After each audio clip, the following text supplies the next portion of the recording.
दिल्ली वालों के लिए फिलहाल राहत की खबर है क्योंकि यमुना का जलस्तर खतरे के निशान से अब नीचे आ गया है। गुरुवार को फिलहाल यमुना का जो जल स्तर था वो खतरे के निशान से ऊपर था।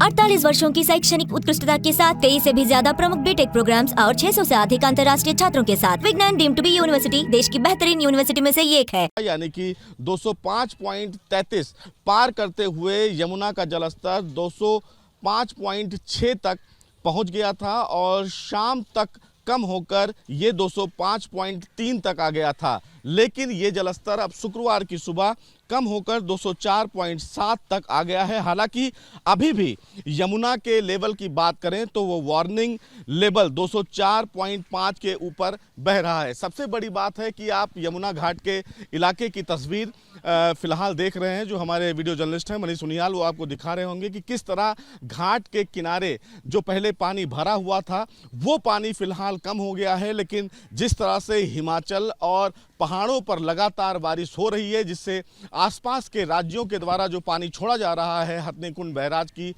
तरफ से, उसकी वजह से यमुना का जलस्तर बढ़ जाता है और कहीं ना कहीं परेशानी जो है दिल्ली में बढ़ जाती है। लेकिन इस समय यमुना घाट पर मौजूद हूँ और सबसे बड़ी बात है कि आपको चारों तरफ पानी का जो लेवल है वो आपको दिख रहा होगा। लेकिन जिस तरह से घाट पर पहले पानी चढ़ गया था, जब खतरे के निशान के ऊपर यमुना बह रही थी तो परेशानियां कहीं ना कहीं यहाँ पर बढ़ गई थी, लोगों के घरों तक पानी आ गया था। लेकिन अब राहत की खबर यह है कि यमुना का जलस्तर वार्निंग लेवल से ऊपर बह रहा है और खतरे के निशान से नीचे है। यमुना घाट पर जो लोग रहते हैं उनको कितनी परेशानी हो रही है वो हम जानने की कोशिश करते हैं। भाई, आप यहीं रहते हैं यमुना घाट पे? 24 नंबर घाट पे। 24 नंबर घाट पे कितनी दिक्कत हो रही है पानी भर जाने की वजह से? घरों में पानी भर गया आप लोगों के? भाई दिक्कत इतनी भैया, यहाँ पे सांप वाप भी आ जाते हैं, कीड़े मकोड़े जीव जंतु घुस जाते हैं घर में, सामान नुकसान हो जाता है हमारा सारा। और फिर बाहर रहना पड़ता है, घर में पानी कुछ जगह तो कहाँ रहेंगे। फिर उसके बाद जब पानी उतरने का तो कीचड़ जो रह जाती है वो प्रशासन नहीं साफ करती है। गली के अंदर से ना हम अपने आप अपने पैसे देके साफ करते हैं, अपने हाथों से साफ। अभी आपके सामने देख लो 3 फुट मिट्टी आई हुई है, अपने हाथ से हटाएंगे हम लोग।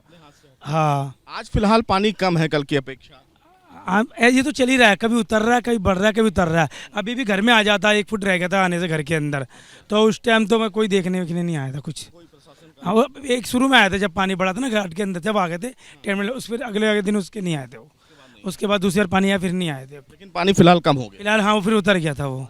हाँ, उतर गया। तो देखिए, सीधे तौर पर फिलहाल पानी उतर गया है, लेकिन तमाम लोग जो है वो घाटों की सफाई कर रहे हैं क्योंकि जब पानी भरता है तो उसके साथ जो मिट्टी और कीचड़ है वो भी आ जाता है, जिसकी वजह से घरों में और घाट पर पानी बढ़ने से काफ़ी दिक्कतें होती हैं। क्योंकि तमाम जो लोग हैं वो घाट पर जब आते हैं तो कहीं ना कहीं उनको दिक्कतों का सामना करना पड़ता है। बताया जा रहा है कि शुरुआत में जब यमुना का जलस्तर बढ़ा था तो दिल्ली सरकार की तरफ से तमाम प्रशासनिक लोग यहाँ पर आए थे, लेकिन अब जब पानी बढ़ता है तो प्रशासन की तरफ से फिलहाल लोगों की जो आने की कतार है वो बहुत कम है। प्रशासनिक स्तर पर भी लोग कम आते हैं, लिहाजा जो इनकी परेशानी है उनका सीधे तौर पर ये कहते हैं कि अगर प्रशासन के लोग यहाँ पर आते रहें तो निश्चित रूप से उन्हें राहत मिलेगी। लेकिन सीधे तौर पर अब राहत की खबर यही है कि यमुना का जलस्तर वार्निंग लेवल के ऊपर बह तो ज़रूर रहा है लेकिन खतरे के निशान से नीचे है और उम्मीद ये जताई जा रही है कि अगर इसी तरह पानी का स्तर नीचे होता रहा तो वार्निंग लेवल से भी नीचे यमुना आ जाएगी। लेकिन जिस तरह से पहाड़ों पर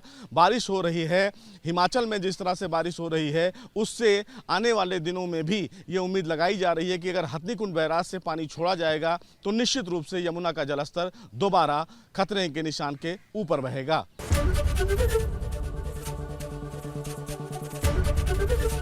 एबीपी गंगा, खबर आपकी, जुबान आपकी।